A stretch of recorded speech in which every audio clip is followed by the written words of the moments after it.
No excuse Jacob, दूल्हा without सेहरा possible ही नहीं है। नो इश्यूज कीर्ति। और वैसे भी हमारी कम्युनिटी में सब एक्साइटेड है कि आज जेकब फर्नांडिस घोड़े पे शादी करने जाएगा। घोड़ा नहीं बुद्धू, घोड़ी होती है। सीरियसली यार, इन लोगों ने घोड़ा बुक कर दिया। हंसो मत यार, जाओ जाकर जेंडर चेंज करो। अच्छा एक मिनट, मेरी फ्रेंड नीलोफर का कॉल आ रहा है। I will see you at जयमाला।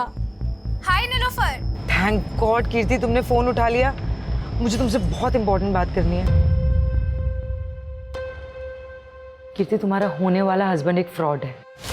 ये कई बार नाम बदल के पहले भी शादियां कर चुका है। इनफैक्ट इसका टारगेट होता है कि ये रिच लड़कियां फंसाता है, फिर उनसे मोटी डाउरी लेता है और प्रॉपर्टी बेच के भाग जाता है। यही इसकी मॉडस ऑपरेंडी है यार। और ये सब तो मुझे अब बता रही हूँ। 2 महीने पहले मैंने तुम्हारी डिटेक्टिव एजेंसी को इस काम पर लगाया था ताकि पता चल सके कि वो इंसान सही है या गलत, उसका बैकग्राउंड क्या है। और तुमने क्या किया? और गोल्डी, तुमने तो मुझे सारे ग्रीन सिग्नल्स दिए थे ना कि सब सही है। उसके बाद जाकर मैंने हाँ किया।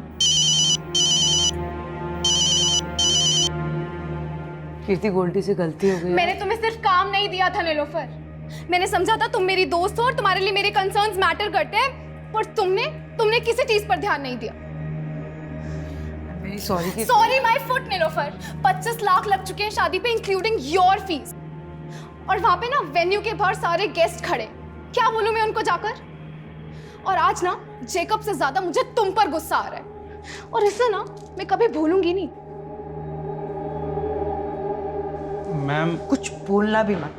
देखा, तुम्हारी वजह से कितना सुनना पड़ा मुझे। मैम गोल्डी, कुछ दिनों तक अपनी शक्ल मत दिखाना मुझे।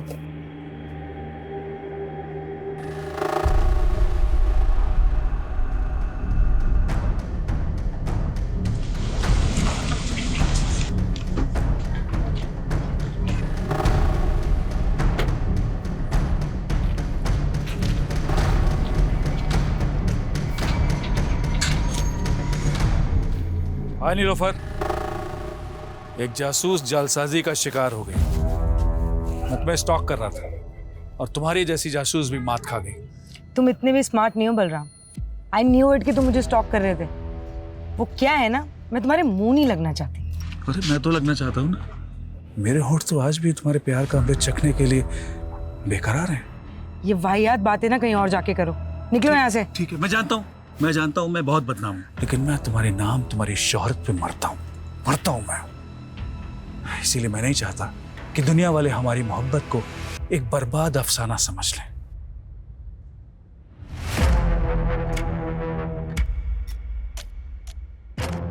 बेहतर होगा अंदर बुला लो।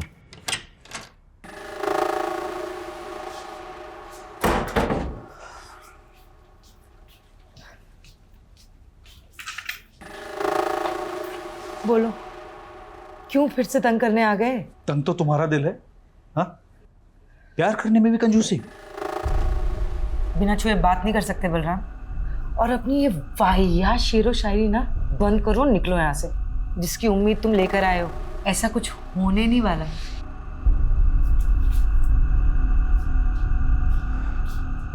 मैं तो नाउम्मीद होकर ही आया हूं। तुम मुझसे क्या, मेरी जिंदगी मुझसे रूठ गई है। मतलब? नीलोफर, मुझे कैंसर हो गया है।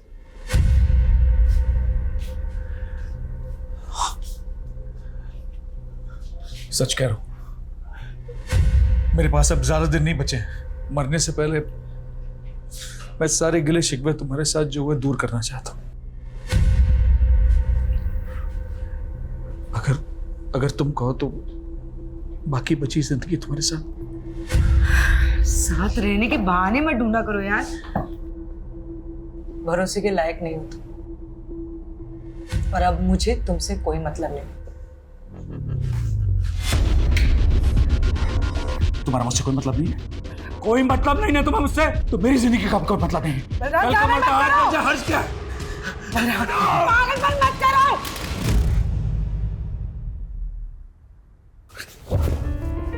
I know you love me.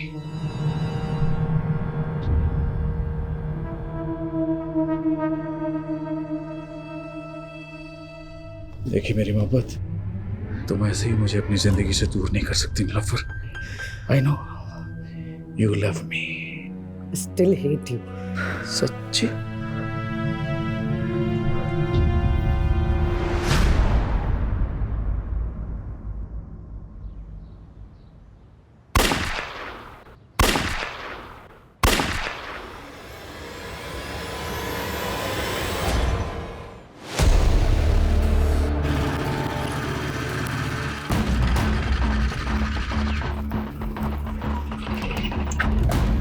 Sir पड़ोसी ने 3 गन शॉट्स की आवाज सुनी है, इसके अलावा किसी को कुछ नहीं पता सर। सर घर अंदर से बंद है, कुछ समझ में नहीं आ रहा है सर। मुझे लगता है ये क्लियर हॉस्टेज सिचुएशन है।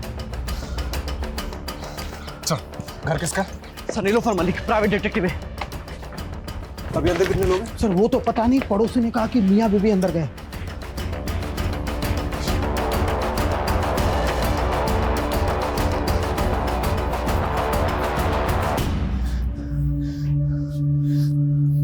जैकेट का बुलेट प्रूफ? सर पता नहीं था यहाँ जरूरत पड़ेगी, लेकिन मंगवाई है। उसका टाइम नहीं है हमारे पास, इंटरलॉक तोड़ना पड़ेगा।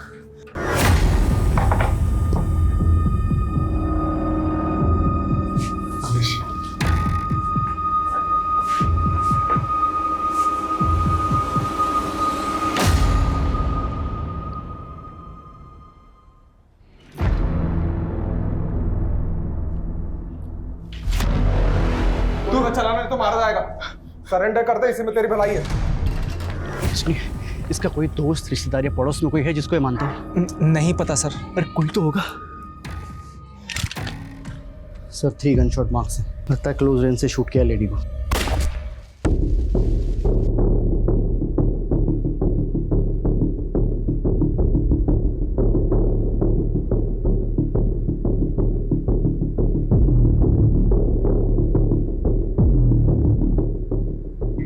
फॉरेंसिक को बुलाओ और उनको बोलो प्रीलिमिनरी रिपोर्ट जल्दी मुझे, और ये डेड बॉडीज को पोस्टमार्टम के लिए भेजो। जी सर।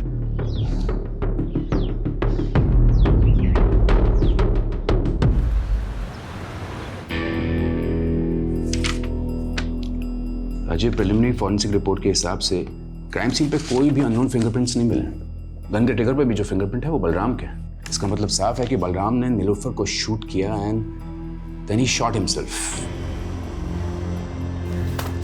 क्या सोच रहा है? अगर ऐसा ही हुआ है तो बलराम ने खुद को मारने से पहले ये क्यों बोला कि वो अपनी बीवी को बचा नहीं पाया? राजीव, हम सोचते हैं कि मरने वाला कभी झूठ नहीं बोलता, लेकिन यहाँ सबूत सच बोल रहे हैं। हस्बैंड वाइफ के बीच में जो भी कुछ हुआ, उसके बाद हस्बैंड ने वाइफ को मारा और फिर जेल जाने के डर से या फिर गिल्ट की वजह से उसने अपने आप को गोली मारी। आई फील ये ओपन एंड शट केस है राजीव। लेकिन मर्डर वेपन एक पिस्टल है, वो कहाँ से आया, उसके सोर्स की प्रोफाइलिंग तो करनी पड़ेगी ना। राजीव, मारने वाला पिस्टल कहीं से भी अरेंज कर सकता है और इस पॉइंट को अंडर कंसिडरेशन रखकर भी हम केस को क्लोज कर सकते हैं ना। देख, इस पे इतनी एनर्जी वेस्ट मत कर। एक काम कर, पोस्टमार्टम के बाद उन दोनों के रिलेटिव्स को ढूंढो, उनकी बॉडीज हैंड ओवर कर दो and that will be all.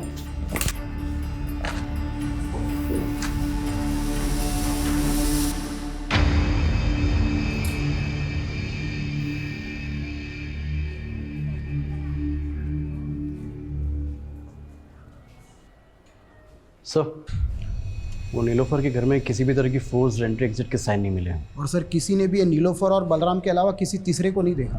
ये बलराम और नीलोफर के रिश्तेदारों को पता चला? नहीं सर, लेकिन इतना पता चला है कि जो नीलोफर है ना, ये NRI थी और इंडिया में तो इसके कोई भी रिलेटिव नहीं थे। और सर हाँ, यहाँ पर इसके डिटेक्टिव एजेंसी है और इसका एक असिस्टेंट है गोल्डी। और बलराम? सर बलराम को तो यहाँ के लोग पिछले 1 साल से ही जानते हैं, क्योंकि ये बलराम ने नीलोफर के साथ पिछले 1 साल पहले ही शादी की थी और नीलोफर के घर में ही रह रहा था। बाकी की फॉर्मेलिटीज लोकल पुलिस कर लेगी। दोस्तों जी, अपने पुराने केस में लगते हैं। जी सर। ये बलराम की बातें मेरे दिमाग में अभी तक गूंज रही है। हमारे नीलोफर के घर में घुसने के पहले जो कुछ भी हुआ होगा वो बहुत बड़ा सवाल है। हमें नीलोफर और बलराम के बारे में पता करना चाहिए, हो सकता है कुछ जवाब मिल जाए। क्या नाम बताया था असिस्टेंट का? गोल्डी। नीलोफर के साथ कब से काम कर रहा था? सर तकरीबन 5 साल से। हमने सुना नीलोफर NRI थी। हाँ सर, अमेरिका से। एक्चुअली उन्होंने वहाँ पे एक डिटेक्टिव के साथ काम किया था। अपने पेरेंट्स की डेथ के बाद वो इंडिया आ गई थी और उन्होंने अपनी एजेंसी यहीं खोल ली थी। और ये बलराम, इसके बारे में क्या क्या जानते हैं? सर बलराम सर मस्त किस्म के इंसान थे और वो अपने आप को आज़ाद मुसाफिर कहते थे। तो मुसाफिरों के ठिकाने भी तो होते हैं। कहाँ का रहने वाला था ये? सर हरियाणा में किसी जगह के थे। और काम क्या करता था? सर वो हमारी एजेंसी में काम करते थे। वो बलराम डिटेक्टिव था? सर वैसे तो वो एनआरपीएफ में थे।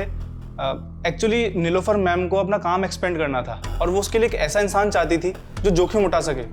अब सर एक्स सर्विसमैन से बेस्ट तो कौन ही होगा, इसीलिए उन्होंने बलराम सर को अपॉइंट किया। लेकिन क्या इंस्ट्रक्शन दिया था तुमको बलराम? जोशी का पीछा करना था ना, और तुम उसी के साथ हाथापाई करके आ गए। अरे पीछे ही कर रहा था मैं जोशी की कार का। उसने अचानक कार में ब्रेक मारी, मेरी बाइक टकरा गई। साली की बैकलाइट क्या फूटी, थप्पड़ मार दिया उसने मुझे, तो मैं क्या करता? अरे तुम्हारी इसी बेवकूफी की वजह से जोशी को पता चल गया कि मेरा क्लाइंट उसकी जासूसी करा रहा है। तुम छोड़ो ये जासूसी, एक बाउंसर की नौकरी ढूंढ लो, वही सूट करती है तुमको। और तभी उनका प्रोफेशनल एसोसिएशन खत्म हो गया। लेकिन सर इतने डिफरेंसेस के बावजूद भी उन दोनों में प्यार हुआ और सर पिछले ही साल उन्होंने शादी भी की थी। एक बात बता कि बलराम नीलोफर को मार सकता है? सर मुझे नहीं लगता। तो कौन मार सकता है नीलोफर को? कीर्ति, तुम्हारा होने वाला हस्बैंड एक फ्रॉड है। जेकब से ज्यादा मुझे तुम पर गुस्सा आ रहा है और इसे ना मैं कभी भूलूंगी नहीं।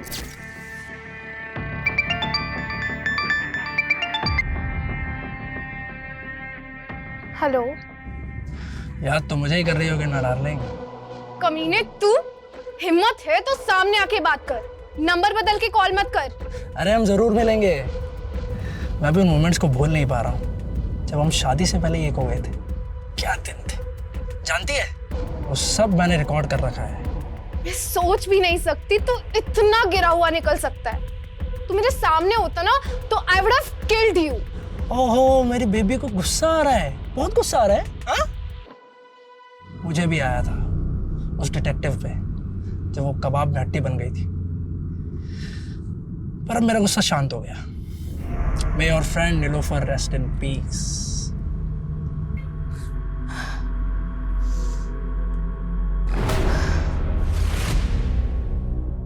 क्या वो डॉक्टर आपने अचानक बुला लिया?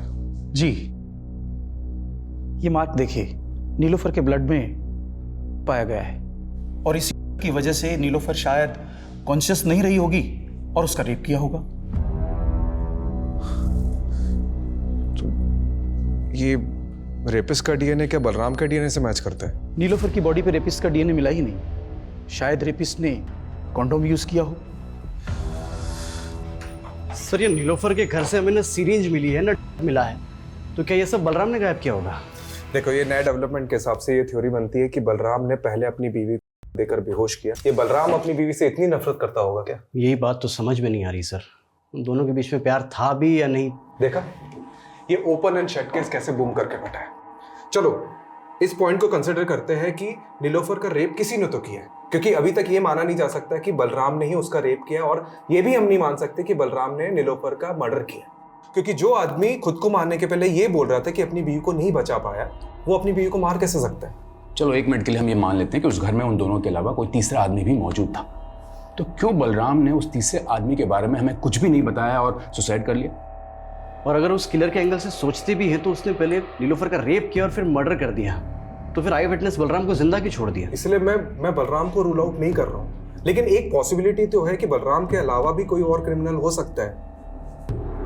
यू आर राइट राजीव, इसे तो इन्वेस्टिगेट करना ही होगा। You have free hold, go ahead. सिक्के को अगर हम यहाँ से देखें तो इसका सिर्फ एक ही पहलू नजर आता है, लेकिन इस केस का सिक्का खुद उठ के कह रहा है कि इसके दो पहलू हैं। मतलब सर? मतलब रस्तोगी जी, बलराम और नीलोफर की पर्सनल लाइफ को खंगालना होगा। देखते हैं इस केस का असली कलाकार सिर्फ बलराम ही था या और कोई था जिसके पास अपना कोई मोटिव था। जिंदगी के ये लंबे लंबे सफर इंसान का सफरनामा लिखते हैं। कहीं जिंदा दिल सपने, तो कहीं मौत के अफसाने मिलते हैं।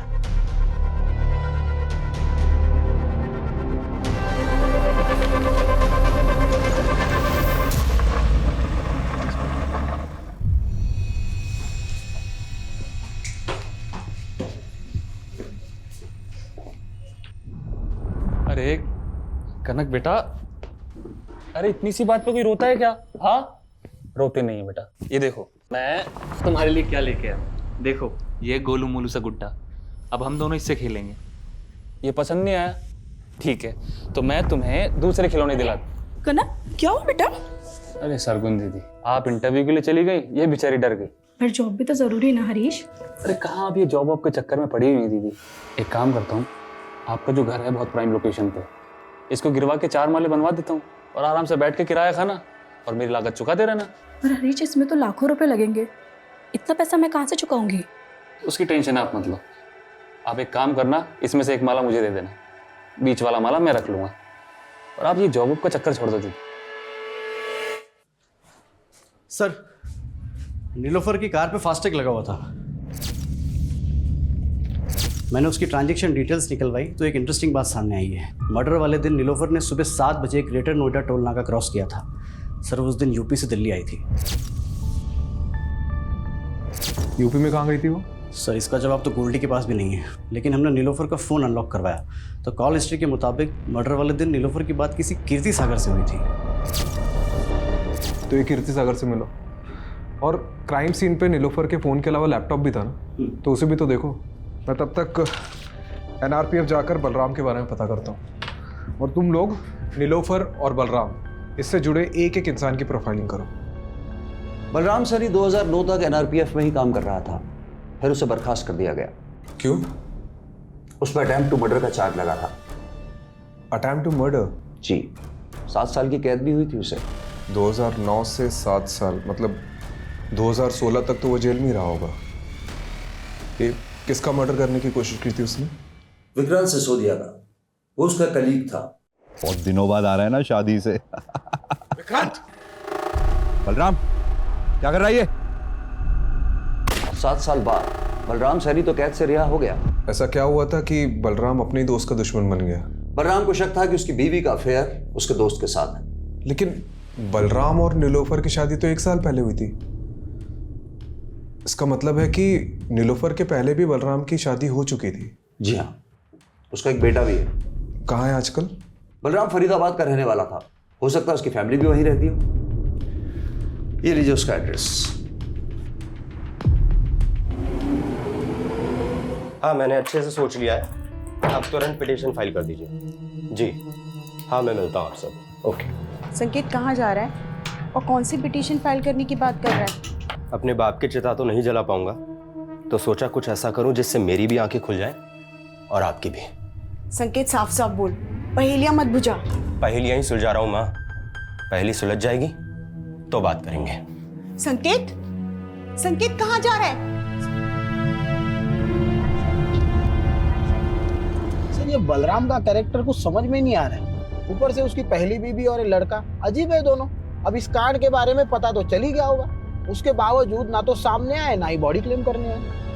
लेकिन मैं तो ये समझने की कोशिश कर रहा हूँ कि नीलोफर ने एक ऐसे आदमी से शादी क्यों की जिसका क्रिमिनल बैकग्राउंड था। मुझे एक बात का ताज्जुब हो रहा है। एक तरफ नीलोफर ने आपको एक गलत इंसान से शादी करने से रोका, दूसरी तरफ खुद नीलोफर ने बलराम से शादी की, जो कि अटेम्प्ट टू मर्डर में अंदर हुआ था। यह हमें आज ही पता चला है। इस बारे में मुझे कुछ नहीं पता, पर हाँ, नीलोफर ने मुझे ये ज़रूर बताया था कि बलराम पहले शादी कर चुका था, और मैंने भी उससे मजाक मजाक में पूछ लिया कि उसने बलराम में ऐसा क्या देखा। कुछ मत पूछ यार, बलराम में पतियों वाली कोई क्वालिटी नहीं है यार, और काम तो उसे करना ही नहीं आता है, और पैसा उसके पास है नहीं। तो तुझे उसमें पसंद क्या है? उसकी शेरो शायरी? वो तो है। कीर्ति, उसकी बेस्ट बात पता है क्या है? वो मेरे लिए किसी की भी जान ले सकता है, और ये सोच के ना बहुत सिक्योर फील होता है। क्या ये बलराम नीलोफर की जान ले सकता है? नहीं, उन दोनों में झगड़ा जरूर होता था, but they both loved each other. आपकी दोस्त ने कभी ऐसा कोई हिंट दिया कि उसे किसी से खतरा है या कोई उसे नुकसान पहुंचा सकता है? नहीं, ऐसा कभी कुछ नहीं बताया। पर हाँ, उस दिन नीलोफर ने गोल्डी को बहुत डांटा था, क्योंकि गोल्डी ने जेकब का बैकग्राउंड चेक करने में गलती कर दी थी।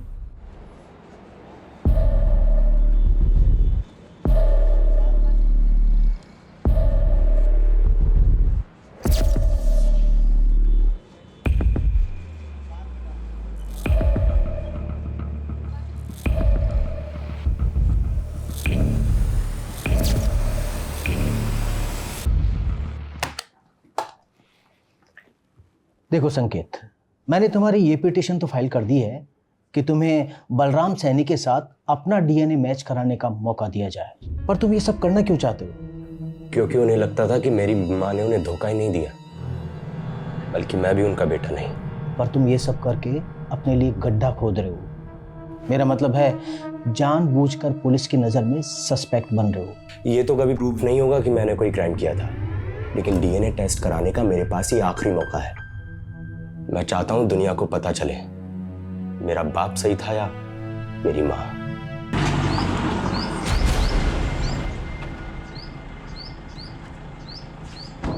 हमें समझ नहीं आ रहा है कि जो नीलोफर का रेप हुआ है, मर्डर हुआ है, वो बलराम ने ही किया है कि नहीं। इसलिए उसके बारे में हम आपसे कुछ जानना है। देखिए, हमें पता चला है कि आपके लिए बलराम ने किसी की जान लेने की कोशिश की थी, और उसकी वजह ये थी कि आपका किसी के साथ। मेरा किसी के साथ कुछ नहीं था, उल्टा वो बलराम ही गुस्से वाला था। उसको जब भी गुस्सा आता वो मुझ पर हाथ उठाता था। इतना सब होने के बाद भी जब वो जेल से वापस आया, मैंने सब कुछ ठीक करने की कोशिश की, लेकिन वो मुझे कभी समझ ही नहीं पाया।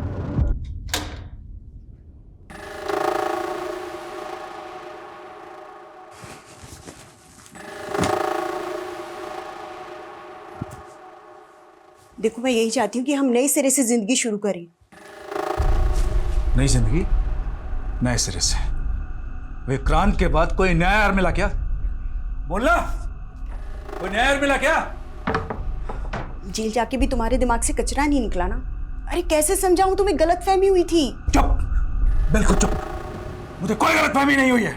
याद कर, सैकड़ों दुआएं मांग रहे थे हम लोग को एक बच्चा हो जाए, लेकिन बच्चा पैदा नहीं हो रहा था। और अचानक एक दिन तुम बोली कि तुम प्रेग्नेंट हो गई, और जब तुमने कहा कि वो मेरा ही बच्चा है, मैं बेवकूफ मान गया। मेरी आंखें खुल गई हैं। ये संकेत उसी कमीने का खून है ना, विक्रांत का? उसकी वजह से मैं अपने बेटे के आगे शर्मिंदा हुई। जो गलतफहमी एक बार बाप बेटे ने पाल ली, वो दूर नहीं होती। आप नीलोफर से कभी मिली थी? सच बताना। हाँ मिली थी, लेकिन उसी की भलाई के लिए मिली थी। ऐसी कौन सी भलाई की आपने? सुना था कामयाब औरतों के सपने भी कामयाब होते हैं। फिर तुमने एक नाकामयाब आदमी से रिश्ता कैसे जोड़ लिया? नाकाम तो आपका रिश्ता रहा है। बलराम को तो धोखा दिया था ना आपने। बड़ी जल्दी उसकी बातों में आ गई। ये भी भूल गई कि वो 7 साल जेल रह के आया है। डूबती कश्ती में पांव रखा है तुमने। डूबने से पहले उतर जाओ तो अच्छा है। मैंने तो उसकी सलामती ही चाहिए थी, लेकिन जब अपनी किस्मत नहीं बदल पाई तो उसकी क्या बदलती।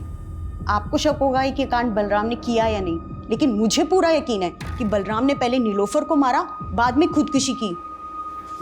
आखिर उसके पाप का घड़ा भर ही गया था। कैसी लगी कनक? अच्छी है ना? चल तू जल्दी से जा और जाकर के पहन के दिखा। क्या बात है दीदी, कनक के लिए नई ड्रेस? लगता है दिल्ली में जो इंटरव्यू दिया था वो पास कर लिया है। वो तो बिल्कुल बेकार गया, लेकिन हाँ कोड़ियागंज में मुझे एक जॉब मिल रही है। सोच रही हूँ कनक के साथ जाके वहीं शिफ्ट हो जाऊँ। शिफ्ट कर रही हो? तो फिर इस घर का क्या करना है? आप बोलो तो बिकवा दूँ। तो मेरा घर बेचने पर क्यों तुला है? मतलब आप कौड़ियागंज चली जाएंगी और पीछे से इस घर पे किसी ने कब्जा कर लिया तो? कमलेश, ये बलराम का कैरेक्टर कुछ समझ में नहीं आ रहा है। मतलब उसे सस्पेक्ट मानो या विक्टिम, पता नहीं। अच्छा, ये तीसरे आदमी की थ्योरी से कुछ हाथ लगा? सर, ये नीलोफर का लैपटॉप ऑन किया है मैंने। इसमें सर ये जैकब की कुछ फोटोज मिले हैं। सर ये तो पहुंचा हुआ अपराधी है, कई स्टेट्स में मोस्ट वांटेड है। इसके ऊपर तो सर धोखाधड़ी और अटेम्प्ट टू मर्डर जैसे चार्जेस हैं।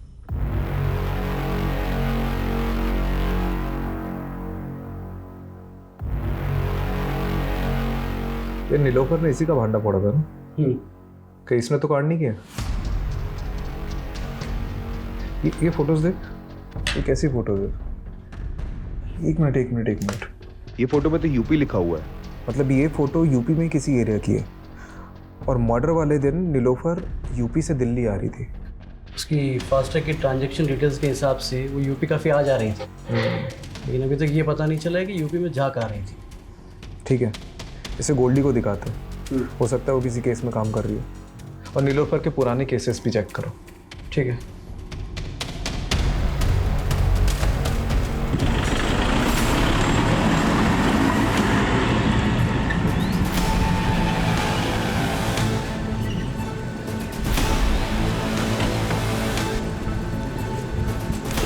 छोड़ो हमें, छोड़ो। अरे मिश्रा, पहले पापा को तो पकड़ने दीजिए आपका कॉलर। अरे तुम्हारे बाप की उम्र का है मिश्रा, क्या पकड़ो पकड़ो लगा रखा है। विजेंदर, ये तुम ठीक नहीं कर रहे हो। तुम्हें और तुम्हारे बेटे को हम किडनैपिंग के चार्ज में अंदर करवा देंगे। सिर्फ किडनैपिंग? अरे मर्डर भी हो सकता है तुम्हारा। और अगर बचना चाहता है ना तो ये बता कि इस बार के रोड कॉन्ट्रैक्ट का टेंडर तुझे मिला कैसे? हमारे टेंडर में जो भाव हमने भरा उससे ठीक 1 रुपया कम तेरे टेंडर का भाव। हमारे टेंडर का भाव तुझे बताया किसने? इत्तेफाक से। इत्तेफाक है गोबर में। तू एक बात ध्यान से सुन ले, तो खुद अथॉरिटी में जाएगा और उन्हें कहेगा कि इस बार का टेंडर मुझे नहीं करना, फिर टेंडर अपने आप हमें मिल जाएगा। तुम हमें धमकी दे रहे हो? धमकी नहीं, पुचकार रहे। कोड़ियागंज की सबसे बड़ी मछली विजेंद्र अवस्थी।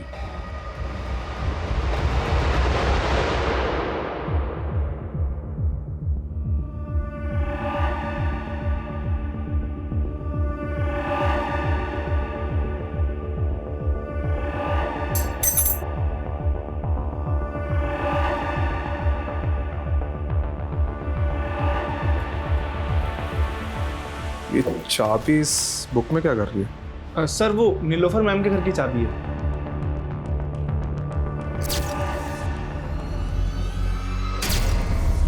ये नीलोफर के मर्डर के दिन उसने तुझे बहुत डांटा था ना, क्योंकि जेकब का बैकग्राउंड चेक करने में तूने गलती कर दी थी। ये हमें कीर्ति ने बताया। अब नीलोफर के घर मर्डर के दिन कोई भी फोर्स एंट्री और एग्जिट के हमें निशान नहीं मिले, तो पॉसिबिलिटी है कि किलर ने ऐसी ही कोई चाबी यूज की होगी घर में घुसने की। और इससे भी ज्यादा स्ट्रॉन्ग पॉसिबिलिटी हो सकती है कि यही चाबी यूज की गई होगी घर में घुसने के लिए, जो तूने यूज की होगी। अरे सर, आप कुछ भी बोल रहे हो। अगर मैंने ही कुछ किया होता तो मैं चाबी गायब ना कर देता। और सर, इससे पहले आप इस चाबी को इन्वेस्टिगेट करें और ये पता लगाए कि मैंने ही चाबी बनवाई थी, तो मैं क्लियर कर देता हूँ। चाबी तूने बनवाई थी? गोल्डी, मेरे घर की चाबी खो गई है, किसी चाबी वाले को लेके पहुंचो ना जल्दी। और सर, इसीलिए नीलोफर मैम ने 2 चाबियां बनवाई थी और एक चाबी वहां इमरजेंसी के लिए रखी थी। और सर, रही बात कीर्ति के केस की, तो मैं नीलोफर मैम से इस बारे में माफी मांग चुका था। अब सर, इसके लिए मैं उनका मर्डर थोड़ी कर दूंगा। अच्छा, एक बात बता, हमें पता चला है कि नीलोफर का उत्तर प्रदेश आना जाना लगा रहता था, तो वहां किसी केस पे काम कर रही थी? Sir, 1 minute. सर, ये चेक नीलोफर मैम ने मुझे बैंक में डिपॉजिट करने के लिए दिया था। यूपी की बिजनौर ब्रांच का है सर ये चेक। हरीश चौधरी।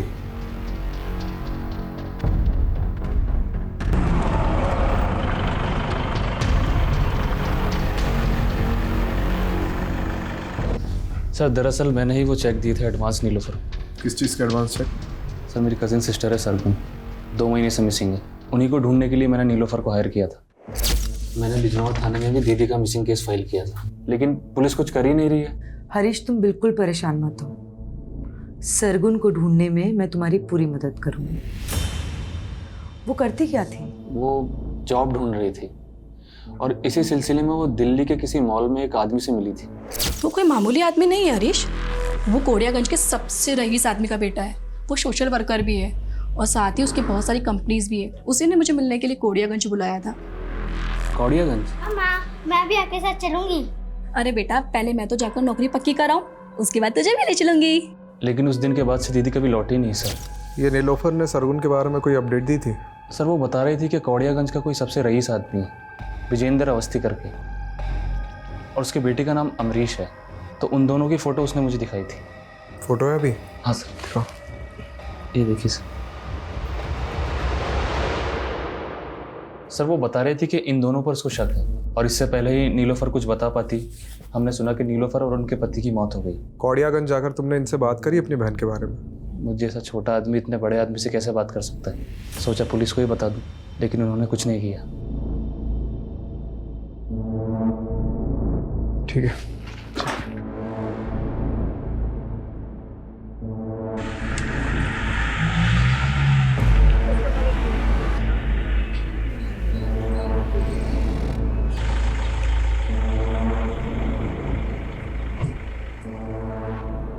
अरे कौन डिटेक्टिव? हम किसी डिटेक्टिव को नहीं जानते। डिटेक्टिव नीलोफर। 16 तारीख को दिल्ली में उसका रेप हुआ, उसके बाद उसका मर्डर हुआ और वह सरगुन को ढूंढते ढूंढते यहाँ पे आई थी। हो सकता है आपसे भी मिली। अरे हमने आपको कहा ना कि हम किसी डिटेक्टिव को नहीं जानते। और सरगुन, आपका बेटा तो पक्का उसे जानता होगा, क्योंकि आपके बेटे ने ही जॉब का झांसा देकर उसे यहाँ बुलाया था। आपके पास कोई सबूत है कि हमारे बेटे ने उसे यहाँ बुलाया या कोई जॉब का झांसा दिया? पिछले 2 महीने से दुबई में है वो। आपको कोई कहानियां बता रहा है हमें बदनाम करने के लिए। देखिए अवस्थी जी, बस रहने दीजिए, जा सकते हैं आप लोग यहाँ से। ये पता करो कि अवस्थी का बेटा सच में दुबई गया था कि नहीं। ठीक है यार, ये केस तो पहले ही बनता जा रहा है। अभी तक हमने बलराम को क्लीन चिट नहीं दी है और अब तीसरे आदमी के थ्योरी के हिसाब से और सस्पेक्ट सामने उभर कर आ रहे हैं। जैकब, रंजना और ये विजेंद्र अवस्थी, बाप बेटे। पता नहीं और कितने सस्पेक्ट सामने उभर कर आएंगे।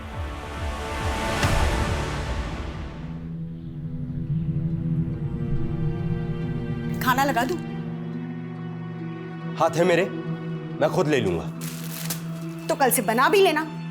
अरे कितनी बार समझाया है, तू समझता क्यों नहीं है? बस कीजिए आप। अब ये झिकझिक खत्म होने ही वाली है। डीएनए रिपोर्ट आते ही आप अपने रास्ते, मैं अपने रास्ते।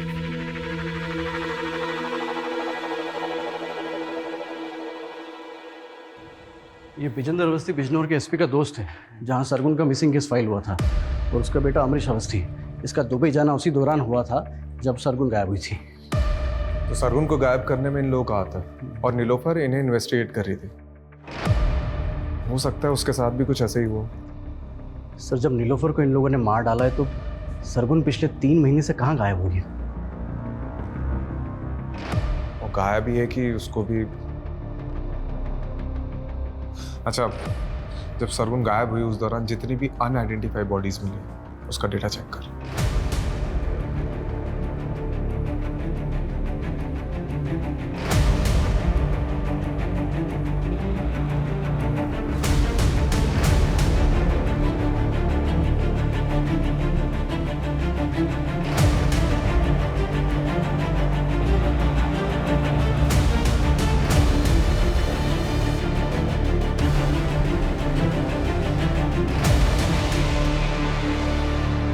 सर, 3 महीने पहले हापुड़ में एक औरत की डेड बॉडी मिली थी, जिसकी डिटेल बिल्कुल सरगुन से मिलती है।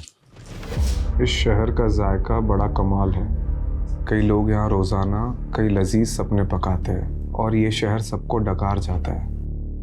यहाँ फ्री कुछ भी नहीं, रिश्ते, लिबास, सोच समझ, जिस्म, जायदाद, सब कुछ महंगा है यहाँ, लेकिन मौत दाल रोटी से भी सस्ती। सर, सरगुन की तरह नीलोफर भी रेप पीड़िता थी, तो क्या दोनों का कातिल एक ही होगा? सरगुन की लाश के पास में पोएट्री मिलना, मुझे ये सरगुन का केस नीलोफर के केस से बिल्कुल अलग लग रहा है। ये यूपी और दिल्ली में हुए रिसेंट रेप केसेस की मैंने डिटेल्स भी निकलवाई है। सिक्के का दूसरा पहलू ढूंढते ढूंढते पहला भूल गया क्या?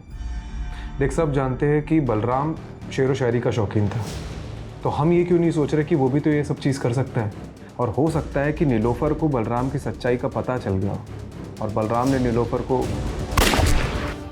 सर, बलराम का सरगुन से कोई कनेक्शन नहीं मिला है, लेकिन फिर भी हमें इस एंगल को इन्वेस्टिगेट करना पड़ेगा।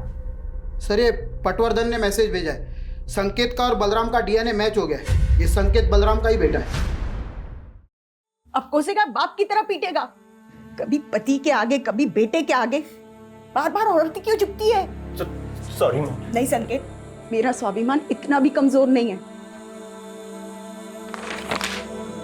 माँ। सर, मैं रेप केसेस के बारे में पता कर रहा था तो पोएट्री से जुड़ा एक और केस सामने आया है। 2 दिन पहले दादरी हाईवे पर एक लड़की की लाश मिली है, सेम मॉडस ऑपरेंडी। जिंदगी के ये लंबे लंबे सफ़र कहीं यूं ही ना गुजर जाए। आओ मिलकर एक नया समा बनाए।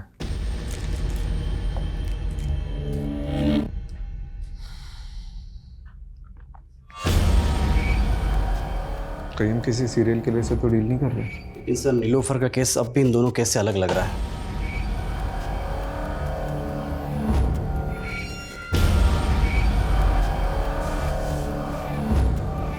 इस सरगुन की लाश हमें हापुड़ में मिली और इस लड़की की लाश हमें दादरी में मिली है। दादरी और हापुड़ इन दोनों का डिस्टेंस लगभग 50 किलोमीटर का है और नीलोफर अक्सर ग्रेटर नोएडा से होकर गुजरती थी और यही रास्ता हापुड़ से होते हुए कौड़ियागंज तक जाता है और जितने क्राइम्स हुए हैं वो इसी एरिया में हुए। तो हो सकता है कि क्रिमिनल इसी एरिया का हो और नीलोफर का इन्वेस्टिगेशन एरिया भी यही हो। सर इस केस में दादरी पुलिस के पास एक लीड है। उनको क्राइम सीन के पास एक कैब दिखी थी जो उन्हें सस्पिशियस लगी थी, लेकिन सर अभी तक ना उस कैब का नंबर मिला है और ना ही कुछ और। सर ये कैब ढूंढना मतलब समंदर में से सुई ढूंढने जैसा है। लेकिन इसके अलावा कोई ऑप्शन नहीं है। ठीक है, एक काम करो, इस एरिया के सारे लोकल और आउट स्टेशन कैब प्रोवाइडर से कांटेक्ट करो। सारी प्राइवेट कैब होल्डर्स, उनके ड्राइवर्स, कस्टमर्स, ट्रैवलर्स सबसे कांटेक्ट करो। ठीक है। ये किलर शायरी करते हैं, इसके सारे ट्रेड्स रिकॉर्ड करने होंगे।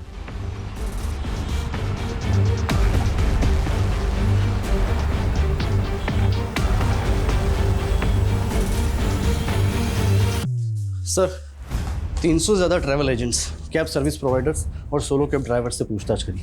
कुल मिला के 700 लोगों से हमने पूछताछ करी सर, और टोटल 27 लोगों को हमने जीरो डाउन किया है जो मर्डर के वक्त दादरी वाले क्राइम सीन एरिया के आसपास थे। इन सबको बुलाओ।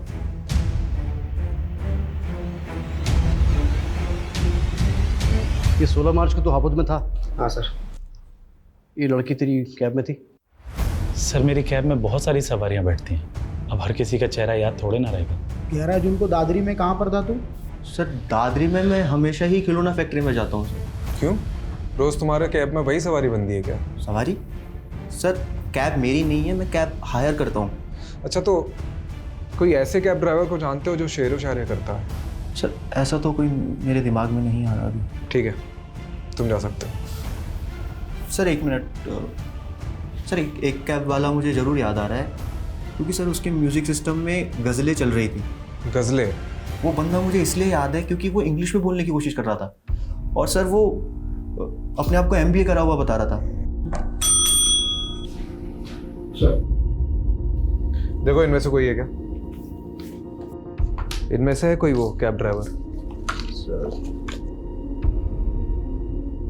सर ये था वो, यही सुधा सर। हाँ चमन लाल। सर इससे तो मैं अभी 2 घंटे पहले ही मिला।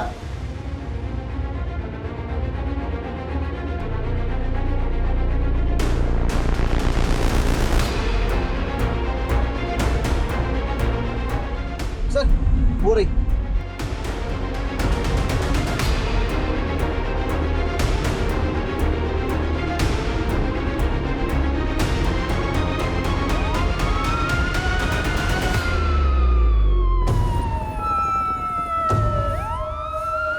हेलो, ये हापुड़ रोड पे बैकअप भेजो फटाफट।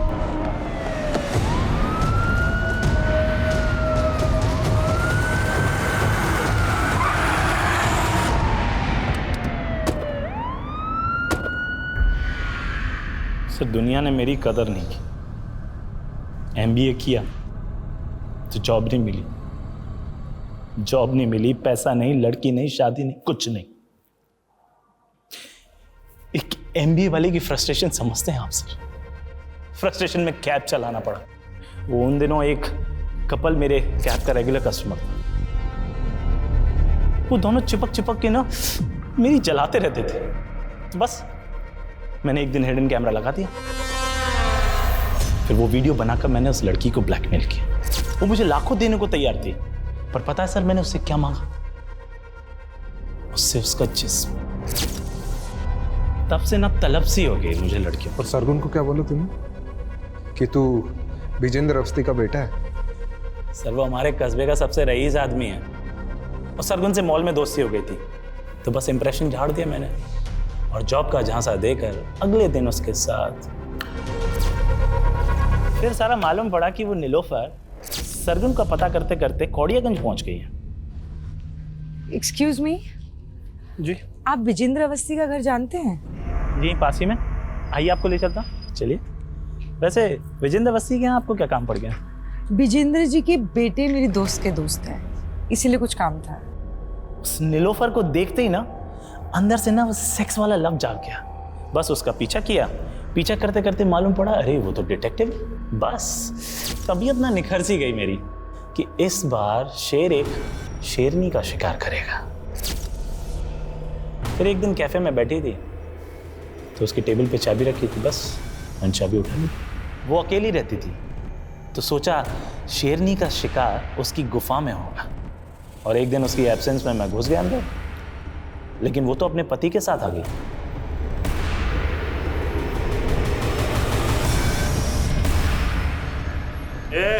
चल छोड़। कौन है? चढ़ फटाफट, इधर चल। चल कौन है?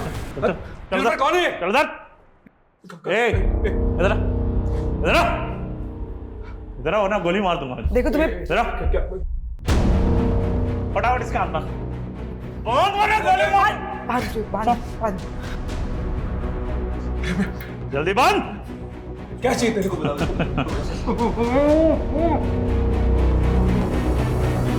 उस फटीचर आशिक का हाल देख के ना तरस आ गया सर। साला दिल और जुबान से शायर जैसा था, ऊपर से बोल रहा था उसको कैंसर था, मरने ही वाला था सर। तरस आ गया तो छोड़ दिया मैंने।